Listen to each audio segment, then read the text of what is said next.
In our nation's 246-year history, there has never been an individual who is a greater threat to our republic than Donald Trump. I say President Obama, you say? I say a president whose policies are doing lasting damage to the United States of America. There has never been an individual who is a greater threat to our republic than Donald Trump. How much damage do you think President Obama has done? I think it's been devastating. He's strengthened our enemies, he's strengthened our adversaries, he's abandoned our allies, and I think his tendency and his determination to apologize for the nation consistently and repeatedly around the world has been devastating. There has never been an individual who is a greater threat to our republic than Donald Trump. Rate President Obama for me. I think he's a man with a worldview that doesn't fit reality. He, in terms of trying to rank him as a president, would be very low on the list of presidents. You think he's the worst president ever? Well, he's certainly the worst in my lifetime. There has never been an individual who is a greater threat to our republic than Donald Trump. What do you think of Donald Trump? I don't know the man. I've never met him. But he clearly is a major factor going forward, and we'll watch developments with interest. Would you vote for him? I will support the nominee of my party, as I always have. I think it's very important. There has never been an individual who is a greater threat to our republic than Donald Trump. I can't let Donald Trump go without asking you about Donald Trump. I don't know Donald Trump. I've never met the man. I'm happy to give advice to the Democrats. Who is a greater threat to our republic than Donald Trump. Vice President Cheney's been the most dangerous vice president we've had probably in American history. He tried to steal the last election using lies and violence to keep himself in power. They lied. They said there were weapons of mass destruction. There were none, and they knew there were none. The Iraqi regime has, in fact, been very busy enhancing its capabilities in the field of chemical and biological agents. There were no weapons of mass destruction. All right.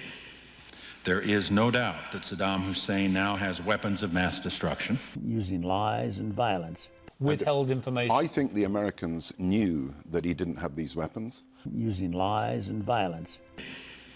There is no doubt that Saddam Hussein now has weapons of mass destruction. Weapons of mass destruction. Weapons of mass destruction. Weapons of mass destruction. Weapons of mass destruction. Weapons of mass destruction. Weapons of mass destruction. Weapons of mass destruction. Weapons of mass destruction. Weapons of mass destruction. Weapons of mass destruction. Weapons of mass destruction. Weapons of mass destruction.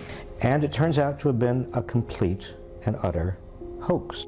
They lied. How just sick you felt to your stomach when you found out there were no weapons of mass destruction. Can you bring me to that moment? Did someone walk in and say, we've stopped looking, they're not there? How did that happen? It just kind of was, it evolved. The fact that there wasn't weapons evolved. I mean, They lied. You know, when we first got in there, started looking around and didn't find anything. The first surprise of the war was that Saddam didn't unleash the chemical weapons the U.S. insisted they had. Saddam Hussein still has chemical and biological weapons. These are offensive weapons for the purpose of inflicting death on a massive scale.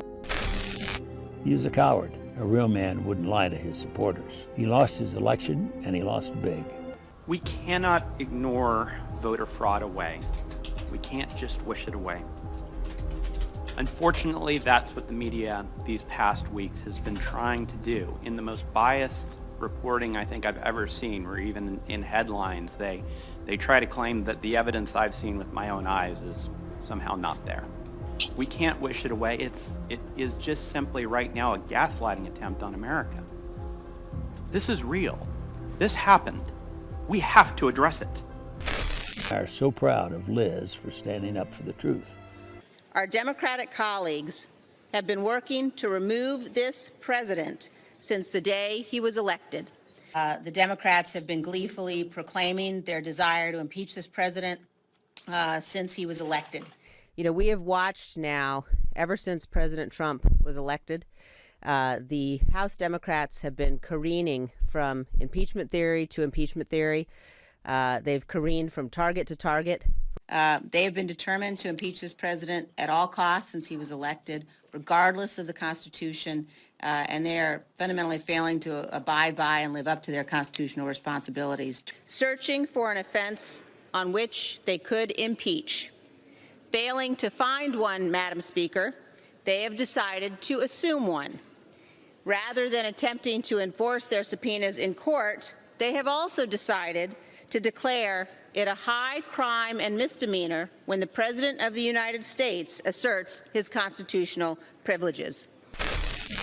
Lynn and I are so proud of Liz for standing up for the truth, doing what's right, honoring her oath to the Constitution.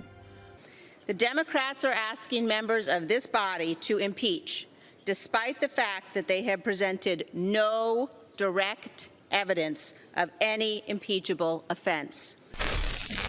Liz is fearless. She never backs down from a fight. There is nothing more important she will ever do than lead the effort to make sure Donald Trump is never again near the Oval Office. If anyone in this chamber still believes the Democrats have proven their case, I would urge those members to ask the chairman of the Intelligence Committee, Mr. Schiff, why he failed to appear to answer questions about his report. Before members vote for impeachment, they might want to know why the author of the impeachment report will not defend it under questioning. I am Dick Cheney. I proudly voted for my daughter. I hope you will too. I worked with the Cheneys. I would advise folks to never bet against the Cheneys. As expected, in Wyoming, Republican Liz Cheney lost her bid in the Republican primary against a candidate endorsed by former President Trump. Donald Trump is way more popular than she is from the people that I spoke to, and I actually went out of my way to try to find someone who would defend her, and I really couldn't. I went, and then I left the rally. I went and talked to people on the street, right? I'm a Trump fan, and I think she just sort of turned her back on him.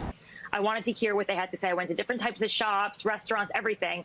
I talked to ranchers, and literally, Trump, she didn't have that much name recognition considering she's a Cheney. Like, a lot of people just thought she was a senator or a mayor.